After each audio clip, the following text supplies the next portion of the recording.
தற்சார்பு பொருளாதாரம்னா என்ன என்ன திட்டம் வச்சிருக்கீங்க? அதை பத்தி ஏகப்பட்ட திட்டங்கள் வச்சிருக்கிறோம்.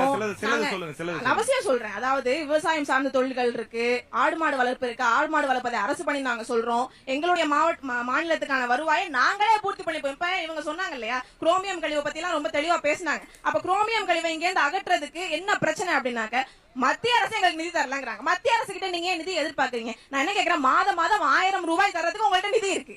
தேர்தலுக்கு 2 மாசத்துக்கு முன்னாடி 3000 ரூபாய் 5000 ரூபாய் கொடுக்கறதுக்கு உங்ககிட்ட நிதி இருக்கு.